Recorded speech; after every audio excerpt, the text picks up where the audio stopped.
Today I want to debunk some of the myths that I see flying around on the internet that people think they have to do to grow their small YouTube channel. If you're new here, hi, my name is Catara. I'm a video editor and a YouTube strategist. I built my channel up to 3,000 subscribers and also monetized it in about a year. If you want some tips on what you're possibly doing wrong, then you're definitely going to want to stick around. First thing that I want to talk about is sub for sub. Now, initially, this may seem like a great idea because you're subbing to their channel, you know, they are subbing to yours, but I highly advise against this just because when you're doing this, once you sub to their channel or once they sub to yours, you know, that's about it. They're most likely not going to watch or, you know, comment on your videos. If it's just, you know, something that they're simply not interested or don't typically watch on YouTube. So maybe you're, you know, getting a sub from someone who's pretty inconsistent on YouTube or who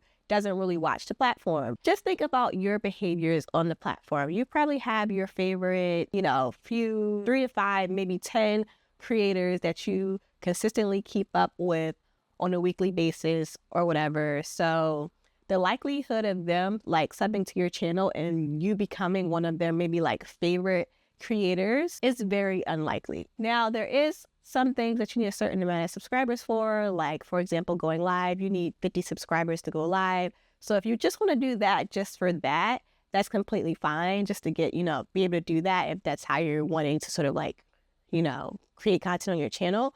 But if you don't have a specific reason as to why you're doing the sub for sub, you know, I wouldn't do it. And then another thing, if that person does happen to watch your content, just like as a favor, and they're not your ideal viewer or your ideal audience, that can really confuse YouTube and who to actually send your content out to. So the way YouTube algorithm works is they group viewers with, you know, the same interests and sort of like the same hobbies, and they sort of group them together.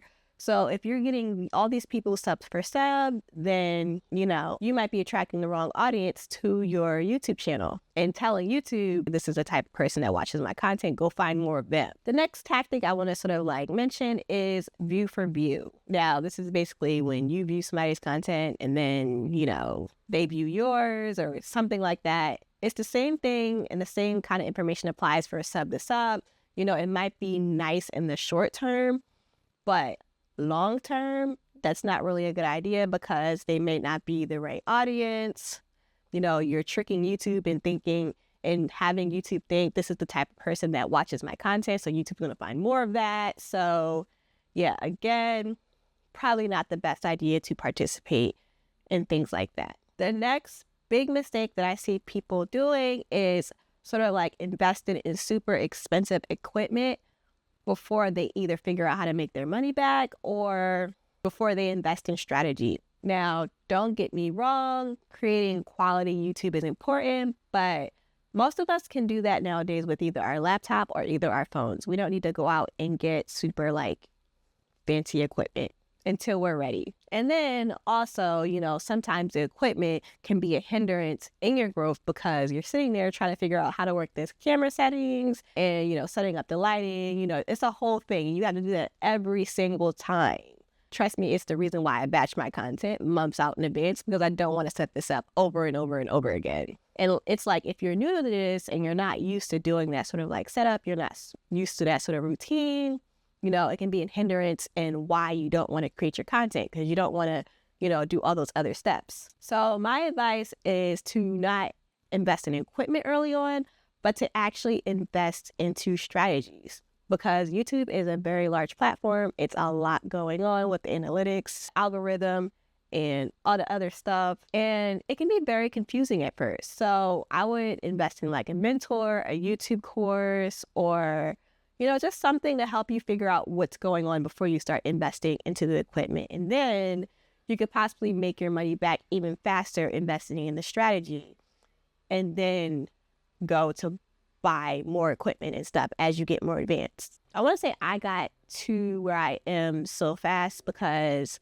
one of the first things that I invested in was strategy. Now, I am a videographer, I am a video editor, but I had no idea how the YouTube platform worked. And it just overwhelmed me every time I got on the platform. And I actually started 2 YouTube channels before I had this one.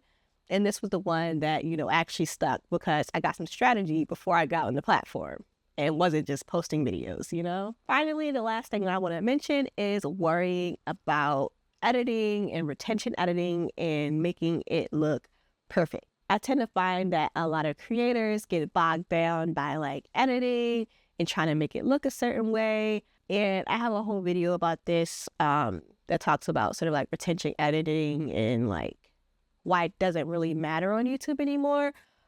But when you're first starting out on YouTube, you're going to want to start out with sort of like level 1 editing, like just removing sort of like your pauses, your awkward silences, and, all of that stuff. Worry about doing that first and getting videos up consistently. And then as time goes on and you get better with level 1 editing, then you can move to level 2 and level 3 editing as you progress. But getting videos up should be sort of like your main priority when you're first starting. So if you're serious about growing your YouTube channel, then I actually have a monthly membership program. It's called the Paid Creator Collective. It's where I show creators and business owners how to monetize their channels before they hit 4,000 watch time hours and 1,000 subscribers. And then you also get my strategy in there, different types of ways to monetize your channel. There is Q&A sessions every single week and much more. So if you're interested in that, then go ahead and click the link down below in the description box.